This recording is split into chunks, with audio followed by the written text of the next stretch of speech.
Good day, ladies and gentlemen, and welcome back. Another amazing time, another amazing moment. Kamakawa still remains Shadizo, and I want to welcome you today to our talk show. And today on our talk show, we're having a great conversation today. And today I'm blessed to have Reverend Ngozi inside the house, who will be helping us for the discussion. It has been a minute, but we are back like we'll never left. So expect us in more and in abundance. Please subscribe to our channel, Sound Candy Talk, and Sound Candy Talk Live on all social media. Follow us even on Facebook, and also on our IG. We have come back to there. So I want to welcome you today. We'll have a conversation. Between the week, I've met a certain poster that raised up a certain part in me, and that's why I invited Reverend Bernard so that we can discuss this. I know it's a tricky conversation.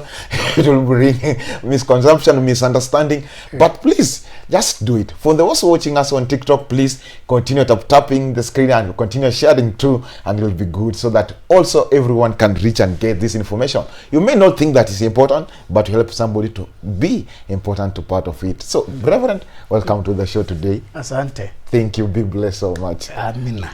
Can you introduce for those people who don't know you?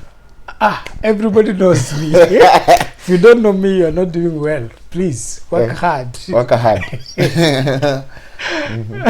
My name is Bernard. Those who call me Bernard, others call me Reverend Ngozi. I am a minister of God, a published author, a publisher.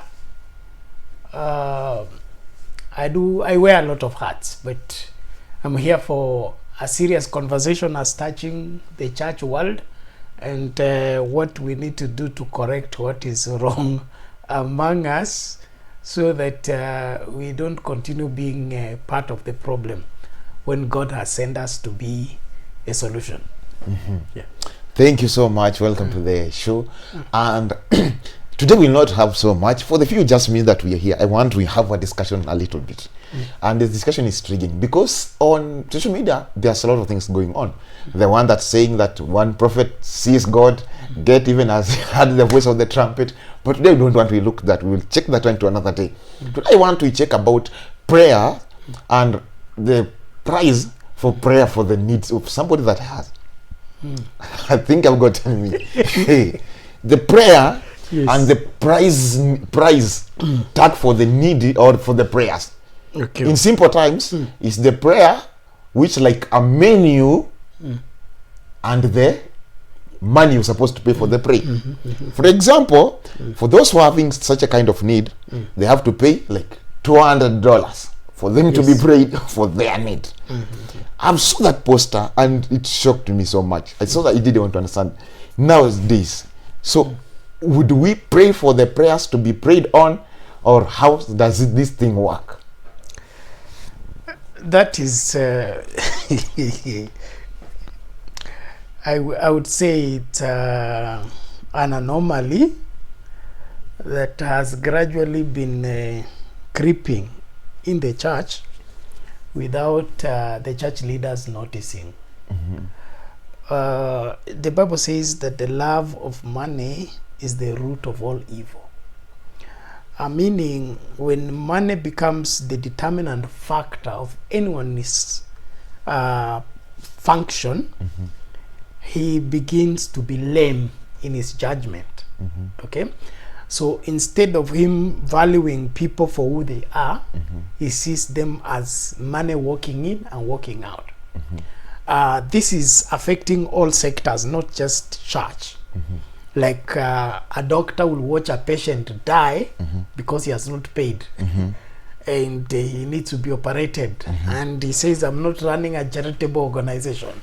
Make payment if you want your patient to be attended to.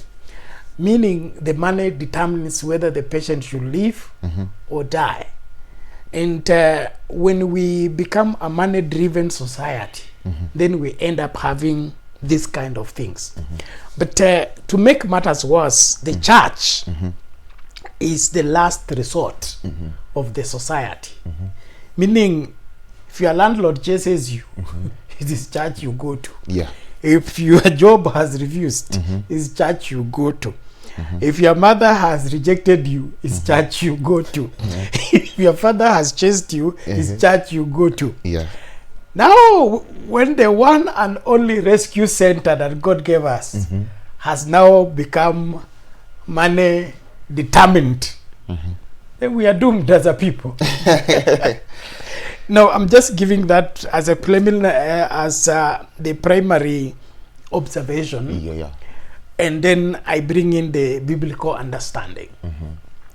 Any ministry from the church that is driven by money, that is, you pay to get, is not from God. It's not from God. From the word go, it's not from God, in the sense that our faith in Christ Jesus, and I'm speaking for the Christians, Bible believers, Yes. our faith in Christ Jesus is on the premise that Christ paid all. We came to eat it.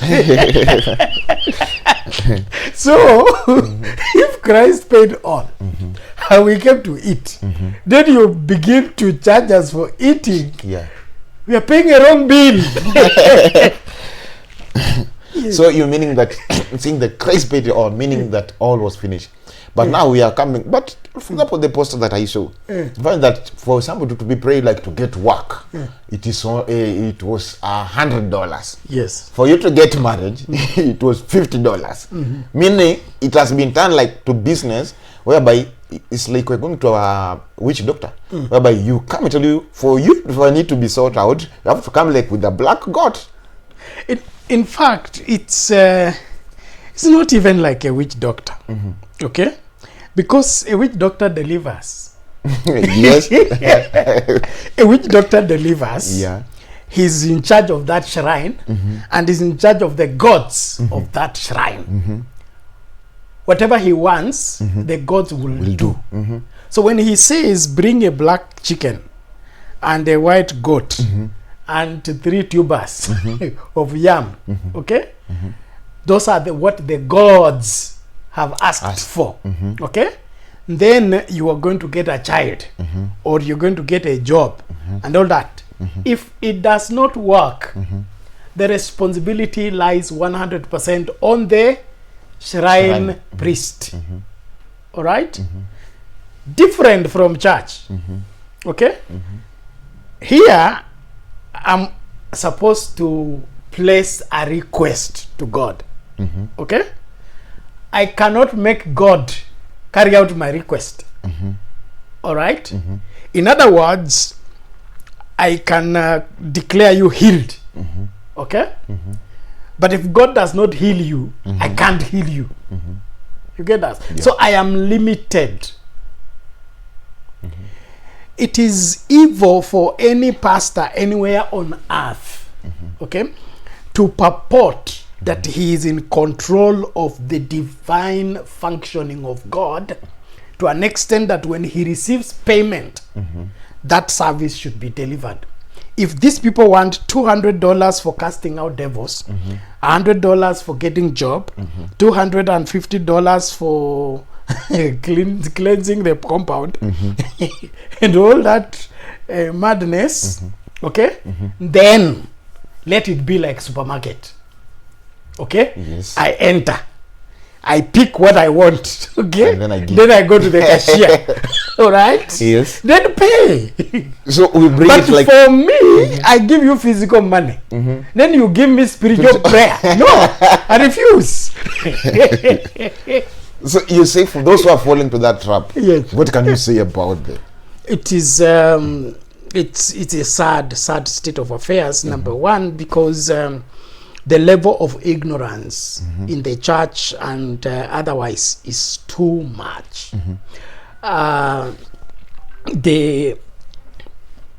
Especially this generation, okay, from the preachers to the church members to the members of the society, we are almost biblically bankrupt. We don't have biblical understanding. And for lack of biblical understanding, we have people want to take advantage of that. And the Bible warns against that. Okay?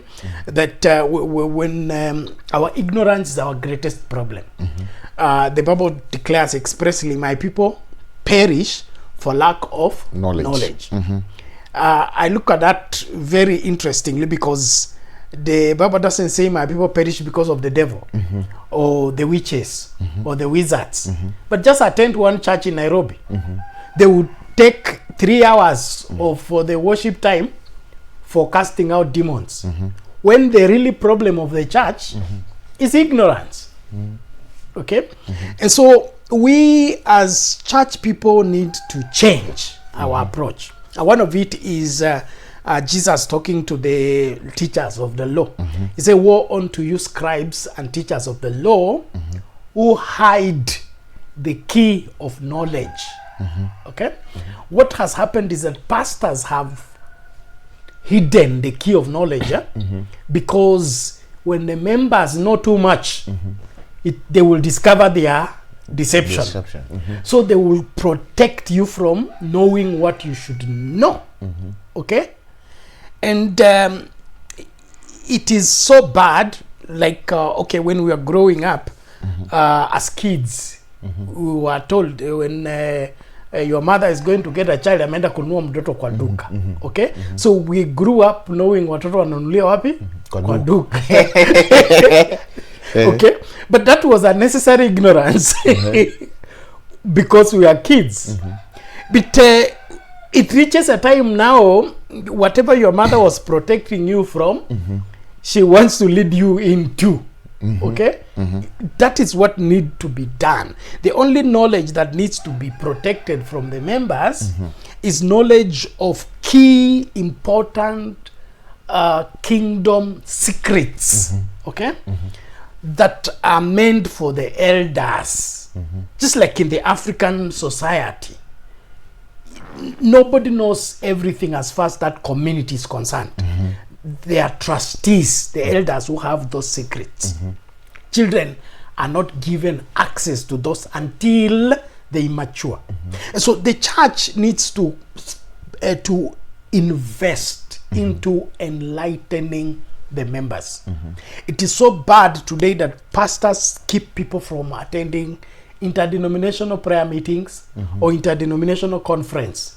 Lest you go there and learn something that I'm keeping you from learning. Yes. Okay? Yes. So don't attend that church, it's for witches. Don't attend for that church, it's Illuminati. Don't attend that. So we badmouth all other churches and claim ours only It's the Russia's is one. the right one. And that's number one red flag.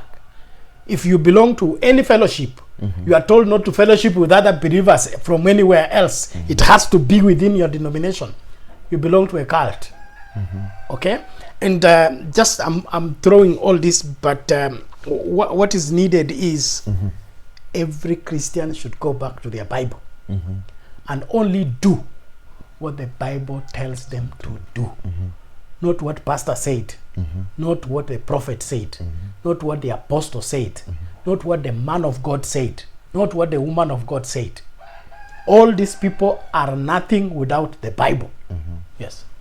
Wow, that's amazing. And this one has gotten us to the next level, and we are still moving on swiftly. But today I want to still to remind you that our show today has been sponsored with a book called Are You Marriage Ready? For those who are ready to get married and when they want to have the biblical understanding of getting married, this is the time, or this is the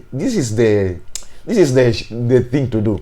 Get a copy of this book and then read it. And then for the best thing is that Revers make it that wherever in Nairobi, within extended Nairobi, you free delivery. But if you're outside Nairobi, some little cost. But for those who don't have can't access to it, I'll put the link for the website. Go to the website, get yourself a soft copy also, or also you can call us through the numbers on the description, and then we can send you the copy or even the soft copy for you. Read it, understand it, so that you don't make errors for this. Let us go for a short commercial break, but we'll be right back.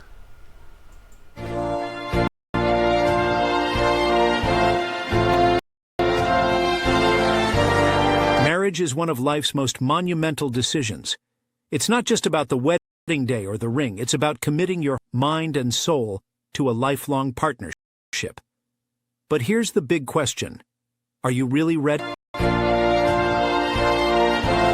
Introducing you Marriage Ready by Bernard Ngozi, a transformative ebook designed to guide you in building a successful, fulfilling union. This essential resource delves deep into personal growth, compatibility assessment, and the true meaning of marriage beyond the fairy tale. Learn how to reflect on values, develop emotional resilience, and evaluate your relationship or compatibility. This book opened my eyes to areas I needed to work on and helped me see my relationship in a new light. Jessica M. Available now for just $5. Are You Marriage Ready? Is accessible on all major platforms. Don't miss this opportunity to prepare yourself for one of life's most beautiful journeys. Follow the link in the description below to download your copy now. Power your future. Embrace a fulfilling marriage now.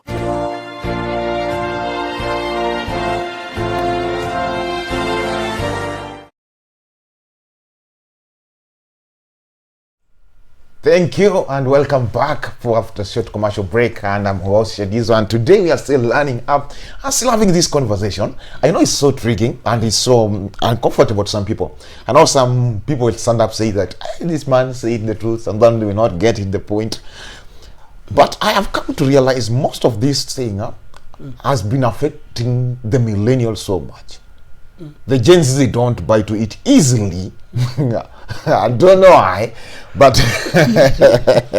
I think maybe you can help us. Why does this problem has so much millennials than the Gen Z, than even the other generations? The categorization is not my style, but I may have one or two explanations for the same.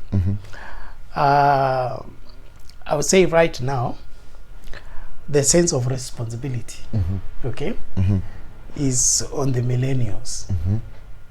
They are the ones that are taking care of the Gen Z.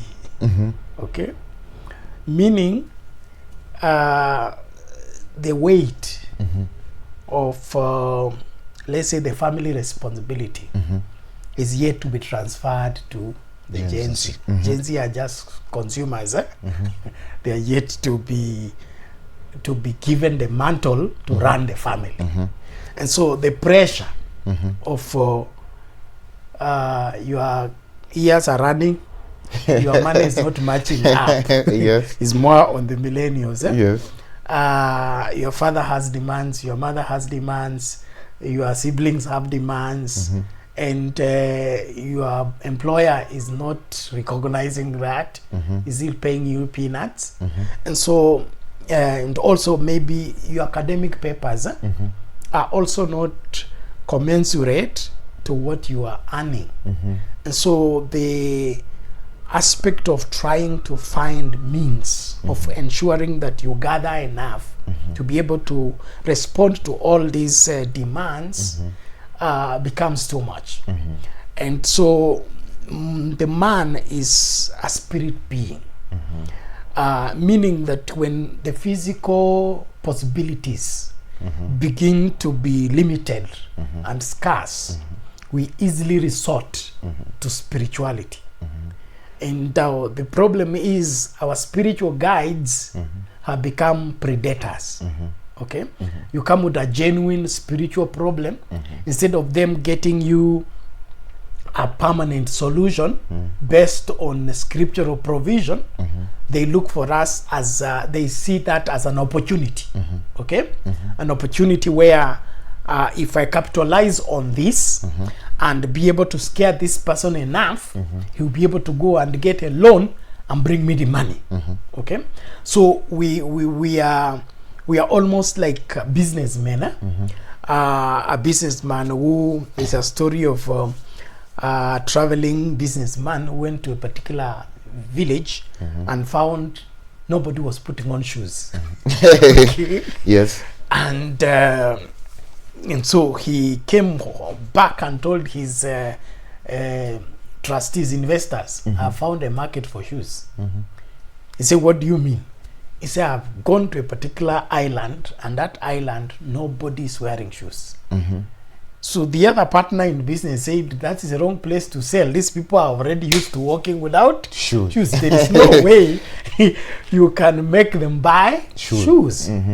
But this guy looked at that and said, the moment we introduce the shoe, will create the curiosity, and all these people that don't have shoes will want to buy the shoe. So you saw a market by people not wearing shoes. Okay, that is what is happening in the church. When somebody comes with a spiritual problem, we see a market. We don't see the We don't see the soul that is under oppression. We don't see the oppression that Satan is making out of this person, the confusion and all that. We see a market. And how do you deal with market except buying and selling with the name of making profit? Okay, So we have a wrong people in the Christian service vocation. Yes. I want to bring up a question, a simple question.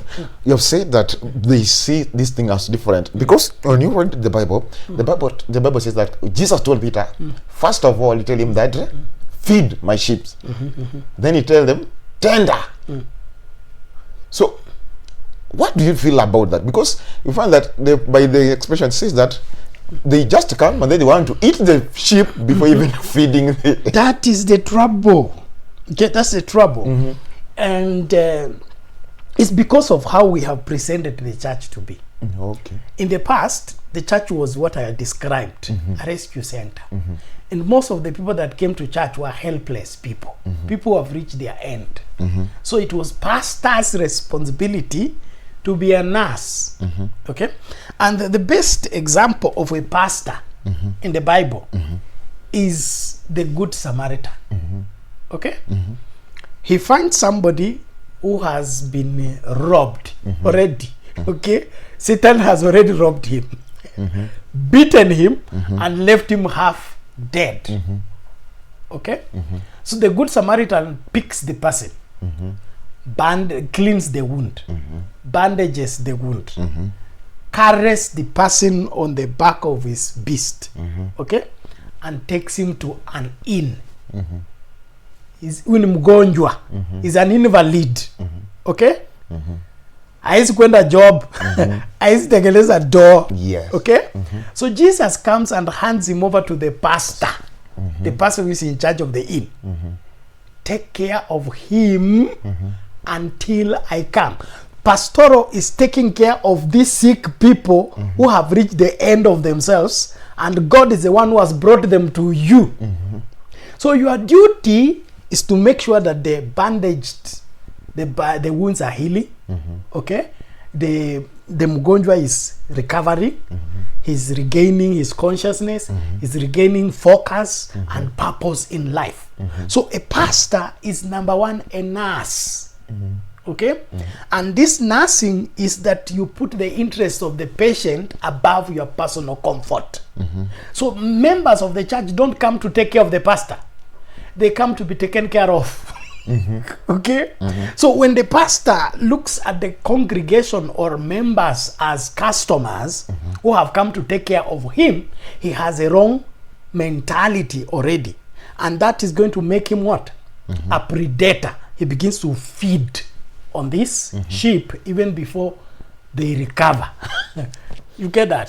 So we have negated what Christ says. Okay? And that question you asked about Peter, Jesus did not begin with feed my feed my sheep. He begins with Simon, Simon, son of Jonas. Do you love me more than this? Okay? So Jesus is not ready to give you an assignment until he's sure that you love him enough to take care of his children. Okay? I have two beautiful daughters. Okay, Yes. I can't leave them with everybody. Yes. I can only hand them over to somebody who can take care of them. So Jesus says, we have been together 3.5 years, and in and out, we have fought here and there, but I want to go. I want to be sure that if I leave you my children, you will be able to take care of them. And the only proof is that you should love me more than this.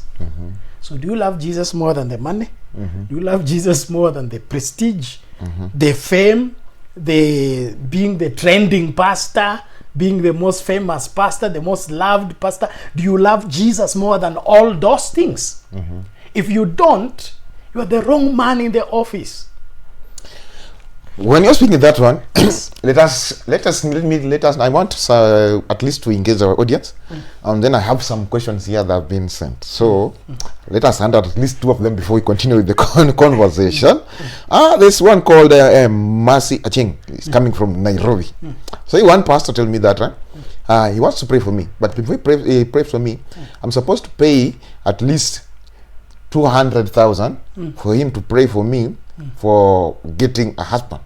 So the moment I refused, then the pastor decided to threaten me, and then I reported the pastor to the police. Did I made a mistake? You did well. He's a criminal. He's a criminal. He's supposed to be Nini. I mean, if he wants to marry you, he should just say he wants to marry you, and the dowry for him marrying you is 200,000. That should be understandable. Yes. Okay? Yeah. But saying that I will pray for you to get a husband, he's volunteering to be a husband. Forget it. He's a thief. Okay, let us get to another one.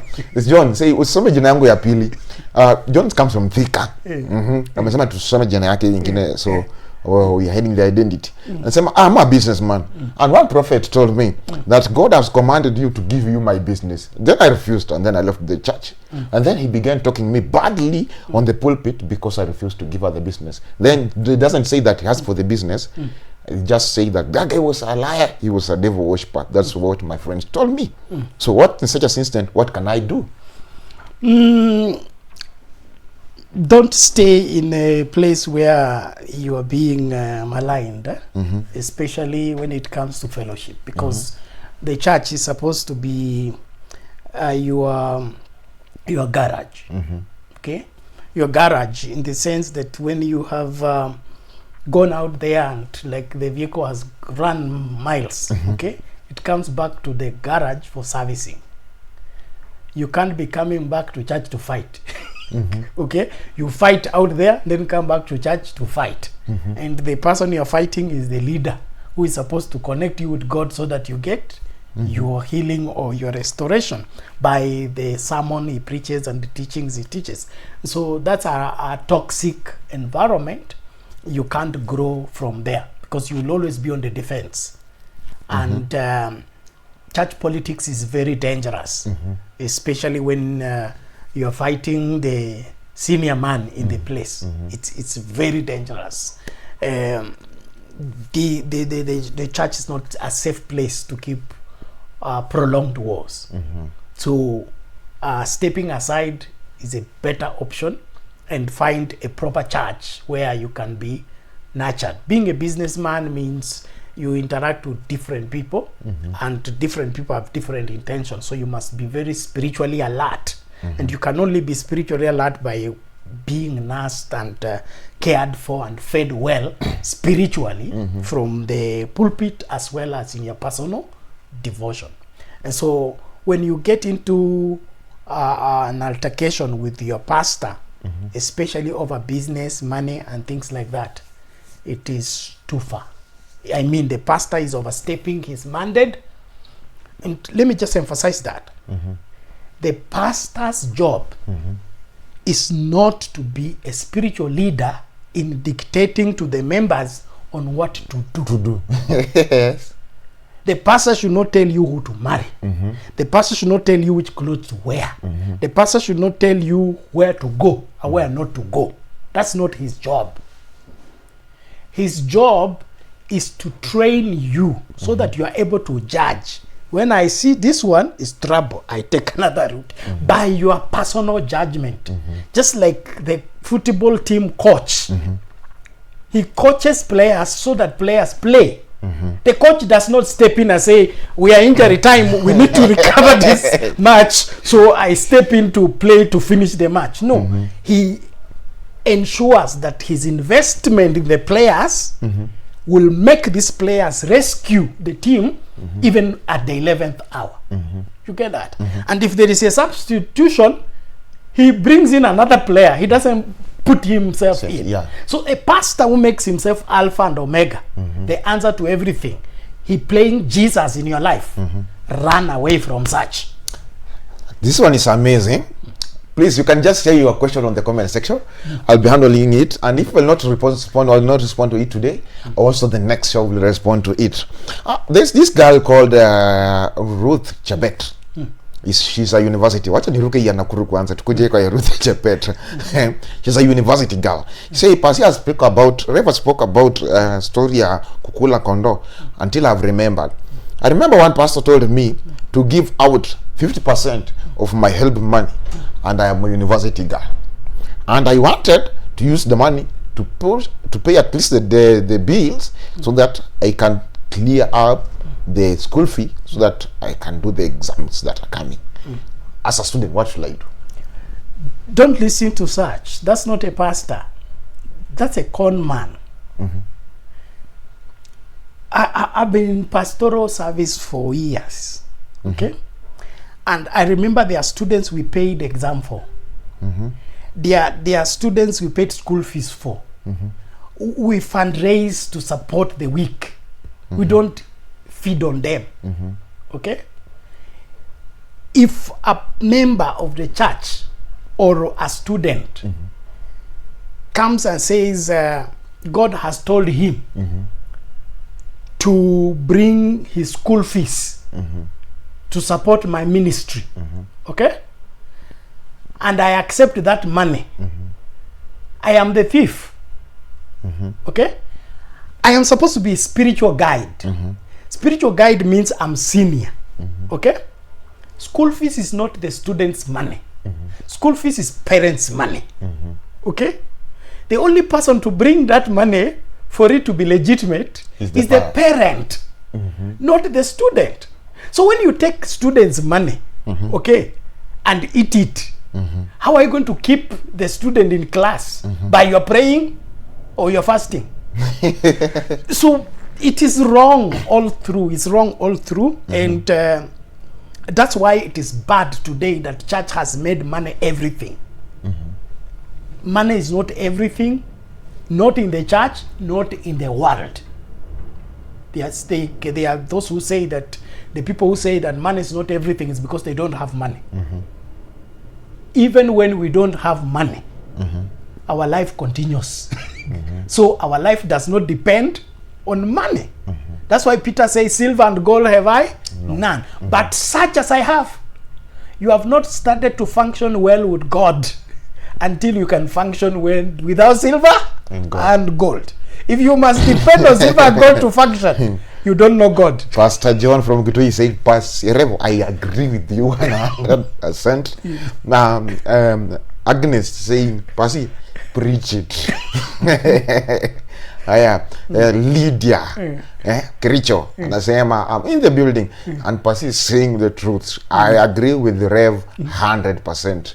Alafu meka emoji za nini. Kuna mgana hapa na Njeri anasema ameka emoji ya fire, and then amesema ni fire. Yani fire si fire. I will not read so much. They are having a lot with me, and also Esther from Kakamega. Let me just mention, I'll not read the question today, but we'll still tackle the questions. From Sarah Wanjiro from Nakuru. Thank you. Ni Mwalimu. Mwalimu also have a question, but we will respond to the question of the next show because the time is so much gone. I see Samuel say I'm watching from Migori. Today we are locked in, and also Team TikTok we are logged in so much.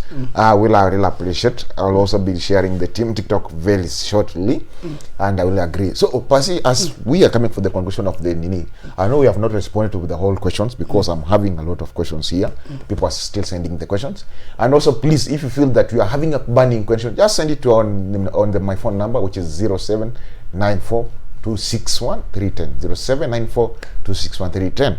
Send your question there. We'll also addressing it, and also be also talking almost of that. So I want to, as we bring this first segment to the conclusion. What's your opinion all about this? The two things. If you want to make money and you want to be extremely rich, don't accept to be a pastor, even if God calls you. If what you want is to make money, you want to be rich, pastoring is not the job. start a business. Okay? Any business, school, sell avocado, anything, you will make money, because business education is the study of buying and selling of goods and services with an aim of making profit. But church is not. So first and foremost, remove yourself from the place where money cannot be made if you want to make money. That's for the preacher. 2, don't use the Son of God for your personal gain. It's wrong. Jesus went to the cross by denying himself so that he can save people who did not even want him. Okay? So that is sacrificial. So ministry is basically sacrificial. Denying yourself everything to be a blessing to someone else. That's the essence of ministry. So if you really want to make money, church is not the place for you, and church is not the business for you to run. 3, for the members. When money becomes the controlling factor of your fellowship, okay, just know Satan has invaded your place and he has taken over. When money is determining prayer, money is determining the temperature of the service, money is determining the happiness of the pastor or the sadness of the pastor, money is determining who is who in the church. Those with money sit in front, those without money are relegated in that corner. You know, hapa kuliharibika kitambo. Okay? Na kuna illustration what Pastor Allen alitupatia. Ukichukua kondoo, uweke kwa pond ya fish, kondoo anakufa. Okay? Na ukichukua samaki, upeleke kwa zizi la kondoo. Okay? Samaki zitaleta ugonjwa kwa kondoo. Zikianza kuoza, kondoo zinakuwa na homa, zinaanza kukufa. That is why Yesu anasema anawafanya wavuvi wa watu. Okay? Lakini anafanya wachungaji wa kondoo. Okay? So uchungaji ni ile kuhakikisha kwamba samaki ambazo umevua asishikane na kondoo until zimekuwa kondoo. So it's a whole dynamic of ensuring that the lives of people are being transformed. And transformation is not just monetary. Money answers to your value. The good pastor will encourage you to develop your skill. Your money is in your skill, is in your gift. He will tell you, stay in college. See, pastor, I'm not understanding. Stay in college. Your graduation is your breakthrough. There's a movie I watched many years ago. It's called Bruce Almighty. Okay? The mentality of the people in the church today is that miracles is when you close your eyes open and things happen. But Bruce Almighty is taught a lesson that the really miracle is staying in class until you graduate. So as a pastor, encourage people to develop into maturity, to develop into responsibility. Take them step by step. They can begin by depending on you. Then you win them from depending on you by ensuring that they depend on God. And when they depend on God, they are able to stand on their own. All the people that I've raised in the ministry don't depend on me. They don't even call me. I hear they've gone to preach there, they preach there, they preach there, and I've not received any report that what they preached is bad. Why? I'm sure of what my investment. Even if they go where I will never see them again. There is one of my student. He went to the US almost 20 years ago. We only converse online. But he has never walked away from what we discipled him into. That's what pastoring is. This one of seeing people walk in and you count, these ones must be a few millions. It's evil, it's ungodly. Especially that before I pray for you, bring 200,000.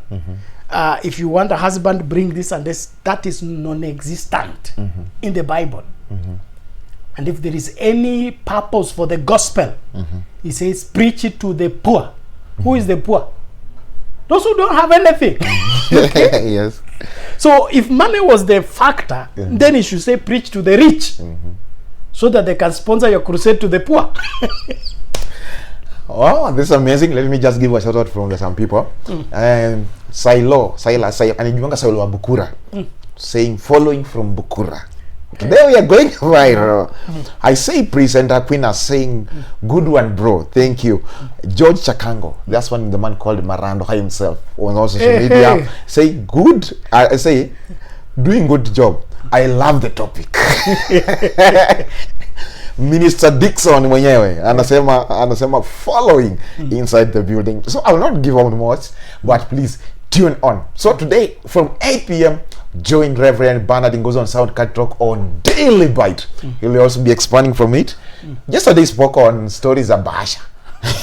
The previous day that kuna Bahasha ya hii na hii na hii. That's why I call you. I'm beginning a new series.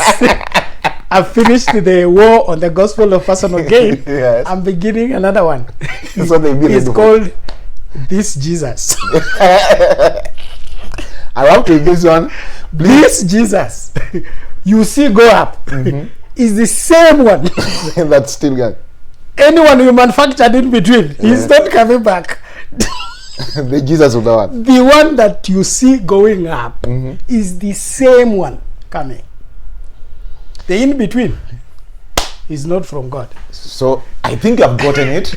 I don't have much to say, but to ask you, please subscribe, share at least to some few people, at least 10 groups, share to 10 people, so that they can also get this knowledge and they can get this understanding, and it will be good. I appreciate you. Thank you for being with us up to this moment. Bye bye. Let us meet next time.